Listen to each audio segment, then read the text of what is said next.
అందరికీ జై హింద్. ఒక ఇంపార్టెంట్ కేస్ మీద డిస్కషన్ సుప్రీం కోర్టులో జరుగుతుంది. ఈ డిస్కషన్ గవర్నర్ అనే ఒక కాన్స్టిట్యూషనల్ పదవికి సంబంధించింది. మనందరికీ తెలుసు, గత కొన్ని రోజులుగా governor of Tamil Nadu R N Ravi garu న్యూస్లో ఉన్నారు. ఎందుకంటే ఆ Tamil Nadu state legislative assembly pass చేసిన కొన్ని బిల్స్ మీద ఆయన సంతకం పెట్టట్లేదు. ఇలా ప్రజారాజ్యంలో state legislative assembly already pass చేసిన బిల్ మీద ఇలా గవర్నర్ లాంగ్ టర్మ్ డ్యూరేషన్లో సంతకం పెట్టకుండా ఇలా కూర్చోవడము సరైనది కాదు అని చెప్పి ఆల్రెడీ సుప్రీంకోర్టు తీర్పు ఇవ్వడం కూడా జరిగింది. సో ఈ తీర్పు సంబంధించి కొన్ని విషయాలు న్యూస్లో వస్తున్నాయి. అసలు ఈ ఇష్యూ ఏంటి, బేసిక్స్ నుంచి చెప్తాను, జాగ్రత్తగా వినండి. ఎందుకంటే ప్రజారాజ్యంలో ఇలాంటి విషయాలు అందరికీ తెలిసి ఉండాలి.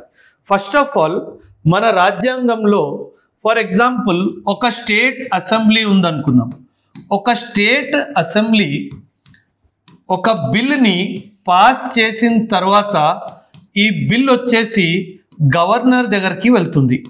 ఈ గవర్నర్ దగ్గర 3 చాయిస్లు ఉంటాయి. అంటే మన రాజ్యాంగంలో ఆర్టికల్ 200 ఏమంటుందంటే, ఒక స్టేట్ లెజిస్లేటివ్ అసెంబ్లీ ద్వారా పాస్ చేయబడ్డ బిల్లుని గవర్నర్ దగ్గరికి పంపిస్తే ఆ గవర్నర్ ఆ బిల్ మీద ఏం చేయగలరు. ఆర్టికల్ 200 ఏమంటుందంటే, మొదటిగా governor can give his assent to the bill, అంటే దాని మీద సంతకం చేస్తే ఈ బిల్ యాక్ట్ అయిపోతుంది, అంటే ఇది రూల్ అయిపోతుంది. రెండవది, the governor can withhold assent, అంటే ఇక్కడ ఏంటి, గవర్నర్ సంతకం పెట్టకుండా ఆ బిల్లుని తన దగ్గరే ఉంచుకోవచ్చు. కాకపోతే ఆర్టికల్ 200 మన కాన్స్టిట్యూషన్ ఇది ఇలా ఎన్ని రోజులు ఉంచుకోవచ్చు అన్న విషయం మీద ఏమీ రాయలేదు. సో ఆర్ఎన్ రవి గారు, గవర్నర్ ఆఫ్ తమిళనాడు, చాలా సమయం వరకు ఆ బిల్స్ని సైన్ చేయకుండా తమ దగ్గర పెట్టుకోవడం జరిగింది. మూడవది, reserve for the presidential assent for presidential consideration, అంటే ఇలా స్టేట్ అసెంబ్లీ ద్వారా పాస్ చేయబడ్డ బిల్లుని గవర్నర్ ప్రెసిడెంట్ అభిప్రాయం కోసం కూడా తన దగ్గర పెట్టుకోవచ్చు. ఇలా ఆర్టికల్ 200 3 విషయాలకి చెప్తుంది.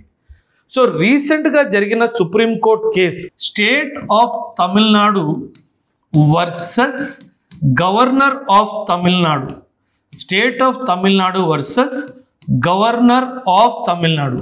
ఈ కేసులో సుప్రీంకోర్టు ఏం చెప్పిందంటే, ఒకవేళ గవర్నరే విత్హోల్డ్ చేశాడు అనుకోండి, 1 month లోపు దీన్ని సైన్ చెయ్యాలి. అండ్ ఒకవేళ ప్రెసిడెంట్కి ప్రిజర్వ్ చేస్తే మాత్రం దీన్ని 3 నెలల లోపు దీని మీద సిగ్నేచర్ చెయ్యాలి అని చెప్పి సుప్రీంకోర్టు చెప్పడం జరిగింది. నా అభిప్రాయం ఏంటంటే, ఆబ్వియస్లీ మనది డెమోక్రసీ. రాజ్యాంగంలో ఈ స్టేట్ లెజిస్లేటివ్ అసెంబ్లీలో ఎవరు కూర్చొని ఉన్నారు, మనం ఎంచుకున్న మన లీడర్స్ కూర్చొని ఉన్నారు. ఒక డెమోక్రసీలో మన లీడర్స్ వాళ్ళు చాలా ఇంపార్టెంట్. మన కాన్స్టిట్యూషన్ ఏం చెప్తుందంటే, ఇండియాలో పాపులర్ సావర్నిటీ ఉంది అని ఒక పదం వాడుతుంది. ఈ పాపులర్ సావర్నిటీ ఏంటి అంటే, మన కాన్స్టిట్యూషన్ ప్రకారంగా మన సిటిజన్స్కే ఎక్కువగా ప్రాధాన్యం, అంటే అందరికంటే పై చెయ్యి సిటిజన్స్దే ఉంటుంది. దీన్ని పాపులర్ సావర్నిటీ అంటారు. మన సుప్రీంకోర్టు ఏం చెప్పిందంటే, ఇలా governor state legislative assembly leaders pass చేసిన బిల్లు మీద లాంగ్ టైం వరకు కూర్చొని వాటిని పాస్ చేయకపోవడం అన్నది ఈ మన పాపులర్ సావర్నిటీ ప్రిన్సిపల్కి విరుద్ధము, మన రాజ్యాంగానికి విరుద్ధం అని చెప్పేసి సుప్రీంకోర్టు ఈ కేసులో 1 రోజులు 3 నెలలు టైం ఇవ్వడం జరిగింది. కాకపోతే గవర్నర్ పదవి అనేది ఒక ఎగ్జిక్యూటివ్ పదవి. గవర్నర్ పదవి అనేది ఒక ఎగ్జిక్యూటివ్ పదవి. ఇంకో విషయం ఏంటంటే, మన రాజ్యాంగంలో ఆర్టికల్ 50 అని ఒక ఆర్టికల్ ఉంది. ఈ ఆర్టికల్ జ్యుడిషియరీ అండ్ ఎగ్జిక్యూటివ్ పవర్స్ని డిస్ట్రిబ్యూట్ చేస్తుంది. అంటే judiciary should not involve in the executive action అని చెప్తుంది. ఏ ఆర్టికల్? ఆర్టికల్ 50 చెప్తుంది. సో ఈ బేసిస్ మీద మన రాష్ట్రపతి గారు ఒక పని చేశారు. ఏం చేశారంటే ఆవిడ ఆర్టికల్ 143ని యూజ్ చేస్తూ మన సుప్రీం కోర్టుకి ఒక ప్రశ్న అడిగారు. ఏంటంటే ఆర్టికల్ 50 ప్రకారంగా ఎగ్జిక్యూటివ్ జ్యుడిషియరీ వేరు కదా, అండ్ గవర్నర్ ఎగ్జిక్యూటివ్ బాడీ కదా, దీని మీద నువ్వు తీర్పు ఎలా ఇస్తావు, ఇది ఆర్టికల్ 50కి విరుద్ధంగా ఉంది అని ఒక ప్రశ్న సుప్రీం కోర్టుకి అడిగారు.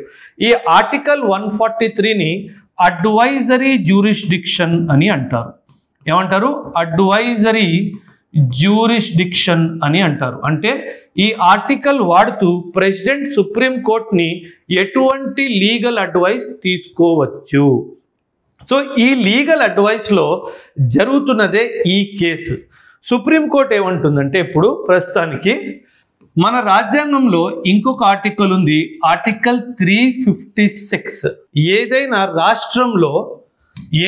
రాష్ట్రంలో అంటే స్టేట్లో ఒకవేళ ఆ స్టేట్ మన కాన్స్టిట్యూషన్కి విరుద్ధంగా పనిచేస్తే అక్కడ ప్రెసిడెంట్స్ రూల్ని తీసుకురావచ్చు ఆర్టికల్ 356 ప్రకారంగా. సో సుప్రీంకోర్టు ఏమంటుందంటే ఇలా ఆర్టికల్ 356లో ఎప్పుడైతే ప్రెసిడెంట్ రూల్ పెడతారో దాన్ని కూడా నేను ఇంటర్ప్రిట్ చేయొచ్చు. అంటే ఏంటి? ఇది సరైనదా కాదా అనే చూసే హక్కు సుప్రీంకోర్టుకి ఉంది. అంటే 356లో స్టేట్లో ప్రెసిడెంట్స్ రూల్ విధించినప్పుడు సుప్రీంకోర్టుకి జ్యుడిషియల్ ఓవర్వ్యూ అధికారం ఉంది. సో సుప్రీంకోర్టు ఏమంటుందంటే 356 పరంగా అధికారం ఉన్నప్పుడు ఈ ఆర్టికల్ 200లో కూడా నాకు గవర్నర్ ఆఫీస్ మీద అధికారం ఉంది అని చెప్తుంది. సో నా అభిప్రాయం ఏంటంటే ఈ తీర్పులో సుప్రీంకోర్టు ఏం చేస్తుందంటే ప్రజారాజ్యంలో ప్రజలదే పై చెయ్యి అనే అంశం మీద సుప్రీంకోర్టు తన నిర్ణయాన్ని బేస్ చేస్తుంది. సో ఎనీ డెమోక్రసీ, ఇండియా కాదు ఎక్కడైనా సరే, మనం డెమోక్రసీ అంటే మనం చిన్నప్పుడు స్కూల్లో చదువుకున్నాం, of the people, for the people and by the people అని చెప్పేసి. అండ్ బై ద పీపుల్ అంటే ఏంటి? ప్రజారాజ్యంలో ప్రజలదే పై చెయ్యి. అండ్ ఇలా ప్రజలు ఒక బిల్లుని పాస్ చేసుకుంటే దాన్ని నెలలు బడి, సంవత్సరాలు బడి ఒక గవర్నర్ దాని మీద సంతకం పెట్టకపోవడము ఇది ప్రజారాజ్యానికి విరుద్ధం అని చెప్పి చాలా స్పష్టంగా సుప్రీంకోర్టు చెప్పడం జరిగింది. నా అభిప్రాయం ప్రకారం సుప్రీంకోర్టు తీసుకున్న తీర్పు ఇంతకుముందు నేను అన్నట్టుగా state of Tamil Nadu versus the governor of Tamil Nadu ఇది సరైన నిర్ణయమే. సో దీని మీద మీ అభిప్రాయాలు కూడా ఖచ్చితంగా తెలియచేయండి. థ్యాంక్ యూ అండ్ జై హింద్.